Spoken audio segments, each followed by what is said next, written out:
Hello শিক্ষার্থী বন্ধুরা, কেমন আছো তোমরা? আমি দীপ্ত কুমার পাল। এই পর্বে আমি তোমাদের ক্লাস 4 ইংলিশ ফর টুডে বইয়ের ইউনিট 8 আলোচনা করছিলাম। এটি ইউনিট 8-এর দ্বিতীয় পর্ব। এই পর্বে আমরা 31, 32 এবং 33 পৃষ্ঠা আলোচনা করব। দেখো, এখানে আছে ইউনিট 8 মানে অধ্যায় 8। ইউনিট 8 হচ্ছে মাই ফ্যামিলি, অর্থাৎ আমার পরিবার সম্পর্কে। প্রথম পর্ব তোমরা ভিডিও ডিসক্রিপশনে পেয়ে যাবে। দেখো, এখানে আছে 3.1.1 অর্থাৎ 3.1.1। এখানে আছে সার্কল দ্য নাউন অর্থাৎ বিশেষ্য বৃত্ত করো ইন ইচ সেন্টেন্স প্রত্যেক বাক্যের। সার্কল বৃত্ত করা, নাউন মানে হচ্ছে বিশেষ্যগুলো, ইন ভিতরে, ইজ প্রত্যেক, সেন্টেন্স মানে বাক্যের। নিচে কিছু বাক্য আছে, এখানে নাউন খুঁজে বের করতে বলছে এবং সেগুলো তোমাদের গোল করতে বলছে বা বৃত্ত করতে বলছে, সেগুলো এখন আমরা করব। দেখো, প্রথম সেন্টেন্সে আছে মাহমুদ ইজ এ বয়। মাহমুদ হয় একজন বালক। হি লিভস ইন চাঁদপুর, সে চাঁদপুরে বাস করে। এখানে নাউন হচ্ছে মাহমুদ নাম, বয় বালক এটি নাউন, তারপরে চাঁদপুর এটিও নাউন, অর্থাৎ এগুলো নাম শব্দ।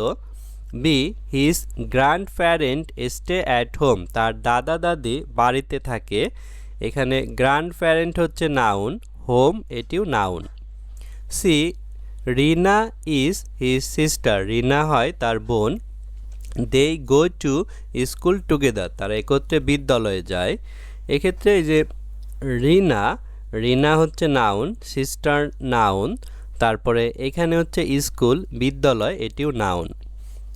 I have a pet cat, আমার একটি পোষা বিড়াল আছে। এখানে ক্যাট বিড়াল হচ্ছে নাউন। ইতে আছে she put her pen on the table, সে তার কলমটি টেবিলের উপর রাখে। এখানে পেন মানে কলম আর টেবল মানে টেবিল, এগুলো হচ্ছে নাউন অর্থাৎ নাম শব্দ। এর আগে আমরা পড়েছিলাম কোনো ব্যক্তির নাম, যেমন মাহমুদ এটি ব্যক্তির নাম, স্থানের নাম যেমন এখানে চাঁদপুর এটি স্থানের নাম। তারপর রিনা এটিও ব্যক্তির নাম। কোনো জিনিসের নাম যেমন টেবল, পেন এগুলো জিনিসের নাম। প্রাণীর নাম যেমন হচ্ছে ক্যাট বিড়াল। তারপরে দলের নাম যেমন হোম বাড়ি একটি দল, স্কুল অর্থাৎ এগুলো বলতে সব স্কুলকে বোঝায়। সিস্টার অর্থাৎ সব বোনকে বোঝায়। তারপর দেখো নিচে আমরা দেখতে পাচ্ছি 3.2 অর্থাৎ 3.2 ল্যাঙ্গুয়েজ ফোকাস মানে ভাষার আলোকপাত। পার্সোনাল প্রোনাউন মানে ব্যক্তিবাচক সর্বনাম। ল্যাঙ্গুয়েজ মানে ভাষা, ফোকাস মানে আলোকপাত। তাহলে পার্সোনাল ব্যক্তিবাচক, প্রোনাউন মানে হচ্ছে সর্বনাম। এর আগে আমরা নাউন শিখেছি, এখন আমরা প্রোনাউন দেখব। অর্থাৎ নাউনের পরিবর্তে যা বসে সেগুলোই হচ্ছে প্রোনাউন। তো রাহাত ইজ 9 years old, রাহাতের বয়স 9 বছর। হি ইজ ইন ক্লাস 4, সে চতুর্থ শ্রেণীতে পড়ে। His younger sister is Rita, তার ছোট বোন Rita. She is 7 years old, তার বয়স 7 বছর। They go to Kazipara government primary school, তারা কাজীপাড়া সরকারি প্রাথমিক বিদ্যালয়ে যায়। এই যে বাক্য, এইখানে দেখো প্রথমে রাহাত বসছিল, তারপরে কিন্তু আর রাহাত বারবার বসেনি, সেক্ষেত্রে হি হয়ে গেছে, অর্থাৎ হি বলতে রাহাতকে বোঝাচ্ছে। তাই রাহাতের পরিবর্তে যেহেতু হি বসেছে, এই হিটা হচ্ছে প্রোনাউন। তারপরে এই যে হিজ ইয়ঙ্গার সিস্টার রীতা, এই যে রীতার পরিবর্তে এখানে হি ইজ 7 years old, এই শি বলতে কিন্তু রীতাকে বোঝাচ্ছে, তাই শিটা হচ্ছে প্রোনাউন। তারপরে দেই বলতে রাহাত আর রীতা দুইজনকে বোঝাচ্ছে, তাই এটিও প্রোনাউন। তাহলে দেখো ইন দ্য টেক্সট অর্থাৎ পাঠ্যটিতে দ্য ওয়ার্ড শব্দগুলো হি, শি, দে রিফার অর্থাৎ নির্দেশ করে টু রাহাত অ্যান্ড রীতা, রাহাত এবং রীতাকে নির্দেশ করে। অর্থাৎ রাহাতের পরিবর্তে হি বসেছে, রাহাত যেহেতু ছেলে, আর রীতা যেহেতু মেয়ে তার পরিবর্তে শি বসেছে, আর রাহাত অ্যান্ড রীতা এই দুইজনের পরিবর্তে দেই বসেছে। এই যে নিচে এখানে টেবল অর্থাৎ এই সারণীতে সুন্দর করে দেখানো আছে। তারপরে দেখো এই যে নিচে আমরা দেখতে পাচ্ছি this word are personal pronoun, এই শব্দগুলোকে বলা হয় ব্যক্তিবাচক সর্বনাম। We use personal pronoun to replace অর্থাৎ প্রতিস্থাপন করতে আমরা ব্যক্তিবাচক সর্বনাম ব্যবহার করতে পারি প্রতিস্থাপন করতে ওয়ার্ড শব্দগুলো from people place or things মানুষ স্থান অথবা জিনিসের পরিবর্তে আমরা রিপ্লেস অর্থাৎ প্রতিস্থাপন করে বসাইতে পারি। যেমন এইখানে পার্সোনাল প্রোনাউনের সাবজেক্ট আর অবজেক্ট দেয়া আছে। সাবজেক্ট হচ্ছে বাক্যের শুরুতে বসে, অবজেক্ট হচ্ছে বাক্যের শেষে বসে। আমি এর অবজেক্ট হচ্ছে মি, ইউ এর অবজেক্ট ইউই, হি সে এর অবজেক্ট হিম, শি এর অবজেক্ট হার, ইট এর অবজেক্ট ইট একই, উই এর অবজেক্ট আস আর দেই এর অবজেক্ট দেম। যেমন এখানে একটি উদাহরণ দেয়া আছে, এক্সাম্পল মানে উদাহরণ। হি আস্কড মি সে আমাকে জিজ্ঞাসা করেছিল টু কালেক্ট বুক অর্থাৎ বই সংগ্রহ করতে। এই যে দেখো হি বাক্যের প্রথমে বসেছে এটি সাবজেক্ট আর মি এটি শেষের দিকে বসেছে এটি হচ্ছে object. The cow give us milk গরু আমাদের দুধ দেয়। আস এটি এই যে বাক্যের শেষের দিকে বসেছে অবজেক্ট হিসেবে। তারপরে দেখো আমরা যদি পরের পৃষ্ঠায় যাই এখানে আছে 3.2.1 অর্থাৎ 3.2.1 রিরাইট মানে পুনরায় লেখা দ্য ফ্লোয়িং সেন্টেন্স অনুসরণ করা বাক্যগুলো ইউজিং পার্সোনাল প্রোনাউন অর্থাৎ ব্যক্তিবাচক সর্বনাম ব্যবহার করে এই বাক্যগুলো পুনরায় লিখতে বলছে। দেখো এখানে এতে আছে Sumi goes to school on time অর্থাৎ সুমি যথাসময়ে বিদ্যালয়ে যায়। সুমি স্টাডিজ অ্যাটেন্টিভলি সুমি মনোযোগের সাথে পড়াশোনা করে। The class teacher like Sumi শ্রেণী শিক্ষক সুমিকে পছন্দ করে বিকজ কারণ সুমি ওয়ার্ক হার্ড কারণ সুমি কঠোর পরিশ্রম করে। এখানে গোস যাওয়া স্কুল বিদ্যালয় ওয়ান টাইম মানে যথাসময়ে স্টাডি পড়াশোনা করা অ্যাটেন্টিভ মনোযোগ টিচার শিক্ষক লাইক পছন্দ বিকজ কারণ ওয়ার্ক কাজ করা হার্ড কঠিন। তাহলে এখানে দেখো বারবার এই যে সুমি বসেছে কিন্তু আমরা সুমির পরিবর্তে শি অথবা হার ব্যবহার করতে পারি। যেমন বিকজ শি ওয়ার্ক হার্ড সে কঠোর পরিশ্রম করে। এই যে the class teacher like her এইখানে হার বসবে এভাবে। তারপরে দেখো বিতে আছে Dhaka is on the bank of the river Buriganga অর্থাৎ ঢাকা বুড়িগঙ্গা নদীর পাড়ে অবস্থিত। Dhaka is the capital of Bangladesh Dhaka বাংলাদেশের রাজধানী। এক্ষেত্রেও দেখো ঢাকা কয়েকবার ব্যবহৃত হয়েছে। ঢাকার পরিবর্তে আমরা ইট ব্যবহার করতে পারি অর্থাৎ এই যে it is the capital of Bangladesh এভাবে। যেমন এখানে সুমির পরিবর্তে আমরা শি ব্যবহার করব অর্থাৎ she study attentively the class teacher like her এখানে হার বসবে। তারপরে এখানেও আবার বিকজ শি অর্থাৎ SHI শি ওয়ার্ক হার্ড আর এখানে এই যে ঢাকার পরিবর্তে ইট বসবে ইট ইজ দ্য ক্যাপিটাল। তো এগুলোই হচ্ছে প্রোনাউন। ব্যাঙ্ক অফ মানে হচ্ছে পাড় আর রিভার নদী ক্যাপিটাল মানে রাজধানী। তারপর দেখো সিতে আছে the boy want to catch the হেন বালকটি মুরগিটিকে ধরতে চেয়েছিল। The boy run after the হেন বালকটি মুরগির পিছনে দৌড়ায়।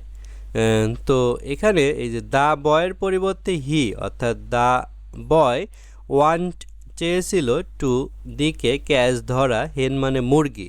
তাহলে দ্য বয়ের পরিবর্তে আমরা এখানে হি বসাতে পারি অর্থাৎ হি রান আফটার ইট অর্থাৎ এই মুরগির পিছনে মুরগির দ্য হেনের পরিবর্তে ইট বসাইতে পারি। তাহলে হি রান আফটার ইট সে এটির পিছনে দৌড়াইছিল এভাবে। ডিতে আছে Rita and Sumi are cousin Rita এবং সুমি চাচাতো ভাই বোন। Rita and Sumi live in the same village Rita এবং সুমি একই গ্রামে বাস করে। তো এই রীতা আর সুমি বারবার লেখার প্রয়োজন নাই এক্ষেত্রে আমরা দেই ব্যবহার করতে পারি অর্থাৎ তারা। তাহলে এভাবে they live in the same village same মানে একই ভিলেজ গ্রাম কাজিন মানে চাচাতো ভাই বোন। তারপর দেখো এখানে 4.1 আছে রাইট এ শর্ট কম্পোজিশন একটি সংক্ষিপ্ত রচনা লেখো অ্যাবাউট ইউর ফ্যামিলি তোমার পরিবার সম্পর্কে। ফলোয়িং দ্য ক্লুজ অর্থাৎ সূত্রগুলো অনুসরণ করে ইউজ নাউন বিশেষ্য ব্যবহার করো অ্যান্ড প্রোনাউন এবং সর্বনাম হোয়ার নেসেসারি যেখানে প্রয়োজন। রাইট লেখা, শর্ট সংক্ষিপ্ত, কম্পোজিশন মানে রচনা, অ্যাবাউট সম্পর্কে, ইয়োর তোমার, ফ্যামিলি পরিবার, ফলোয়িং অনুসরণ করা, ক্লুজ মানে সূত্রগুলো। এই যে নিচে কিছু ক্লু অর্থাৎ সূত্র দেয়া আছে এগুলো আমরা পড়বো একটু পরেই। ইউজ ব্যবহার করা, নাউন বিশেষ্য, প্রোনাউন সর্বনাম, হোয়ার যেখানে নেসেসারি মানে প্রয়োজনীয়। তো এখানে দেখো ক্লু কী কী দেওয়া আছে। ফ্যামিলি মেম্বার মানে পরিবারের সদস্য কয়জন সেটি দেখাতে হবে, মেম্বার মানে সদস্য, ফ্যামিলি পরিবার। প্লেস দে লিভ ইন তারা কোথায় বাস করে। হোয়াট ডু দে ডু তারা কি করে, অর্থাৎ এই পরিবারের সদস্যরা কোথায় বাস করে, প্লেস স্থান, এবং তারা কি কাজ করে সেগুলো। How do they help you তারা কীভাবে তোমাকে সাহায্য করে, হেল্প সাহায্য করা, হাউ কীভাবে, দেই তারা। দেয়ার লিজার টাইম অ্যাক্টিভিটি তাদের অবসর সময়ের যে কার্যকলাপ সেটি লিখতে বলছে। দেয়ার তাদের, লিজার টাইম অবসর সময়, অ্যাক্টিভিটি কার্যকলাপ। তো এগুলো দিয়ে তোমাদের একটি মাই ফ্যামিলি প্যারাগ্রাফ লিখে দেখাবো। দেখো এখানে আমরা মাই ফ্যামিলি নিয়ে একটি প্যারাগ্রাফ লিখেছি অর্থাৎ সংক্ষিপ্ত রচনা, শর্ট কম্পোজিশন। এটি আমার পরিবার সম্পর্কে না, অন্য কারোর একটি পরিবার সম্পর্কে লেখা হয়েছে। মাই ফ্যামিলি হ্যাজ 5 মেম্বার্স আমার পরিবারের সদস্য 5 জন। They are my father, mother, elder brother, younger sister and me তারা হচ্ছে বাবা, মা, ইল্ডার ব্রাদার বড় ভাই, ইয়ঙ্গার সিস্টার ছোট বোন, অ্যান্ড মি এবং আমি, তারা মিলে 5 জন। উই লিভ ইন ঢাকা আমরা ঢাকায় বাস করি, আমি কিন্তু ঢাকায় বাস করি না। My father is a teacher আমার বাবা হয় একজন শিক্ষক। My mother is a housewife আমার মা একজন গৃহিণী। They help me with my study তারা আমার পড়াশোনায় সাহায্য করে অর্থাৎ তার বাবা মা। My brother play with me আমার ভাই আমার সাথে খেলা করে। ইন লিজার টাইম অর্থাৎ অবসর সময়ে উই ওয়াচ টিভি টুগেদার আমরা একত্রে টিভি দেখি। টুগেদার একত্রে, ওয়াচ দেখা, টিভি মানে টেলিভিশন।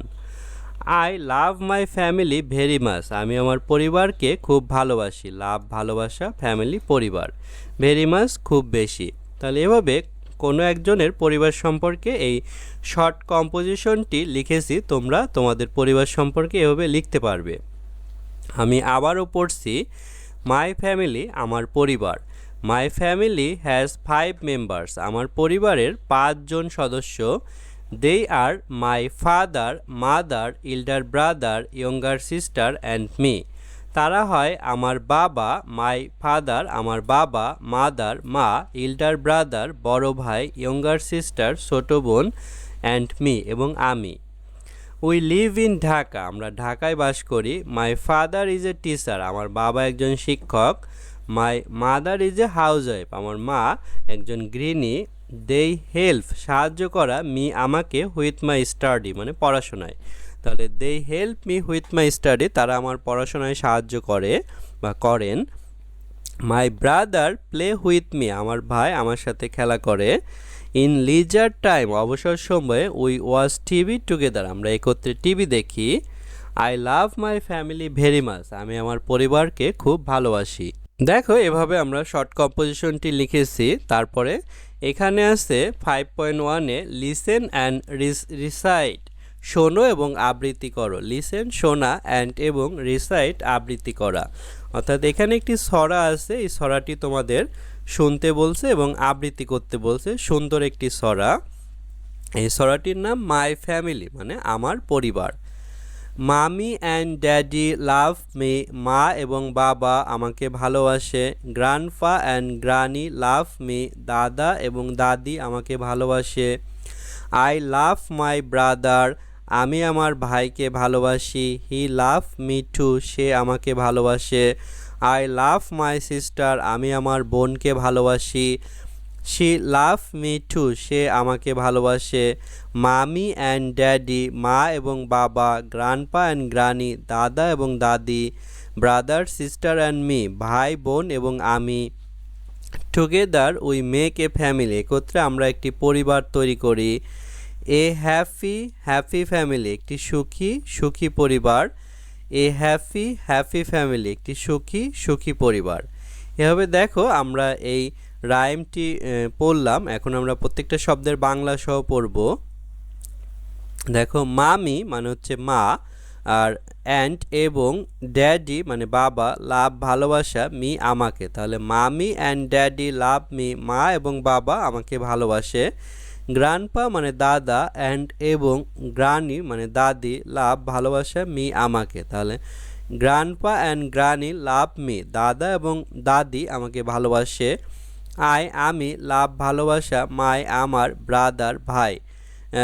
তাহলে আই লাভ মাই ব্রাদার আমি আমার ভাইকে ভালোবাসি। হি সে, লাভ ভালোবাসা, মি আমাকে, টু আরও। তাহলে হি লাভ মি টু সেও আমাকে ভালোবাসে। আমি লাভ ভালোবাসা, মাই আমার, সিস্টার বোন। তাহলে আই লাভ মাই সিস্টার আমি আমার বোনকে ভালোবাসি। সে লাভ ভালোবাসা, মি আমাকে, টু আরও। তাহলে শি লাভ মি টু সেও আমাকে ভালোবাসে। মামি মা, অ্যান্ড এবং ড্যাডি বাবা, গ্র্যান্ডপা মানে হচ্ছে দাদা, অ্যান্ড এবং গ্রানি মানে দাদি। তাহলে মামি অ্যান্ড ড্যাডি মা এবং বাবা, গ্র্যান্ডপা অ্যান্ড গ্রানি দাদা এবং দাদি।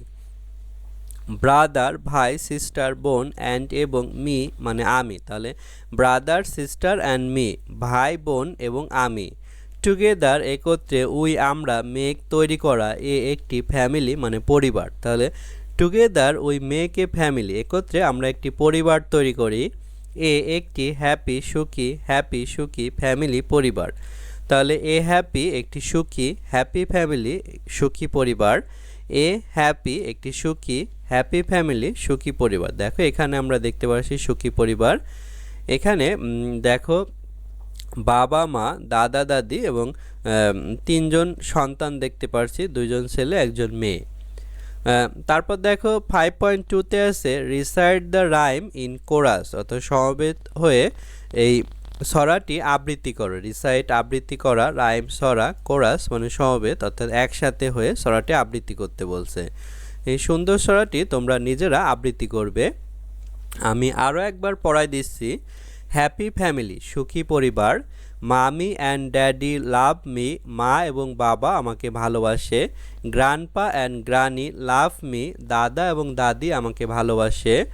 I love my brother he love me two আমি আমার ভাইকে ভালোবাসি, সেও আমাকে ভালোবাসে। I love my sister she love me two আমি আমার বোনকে ভালোবাসি, সেও আমাকে ভালোবাসে।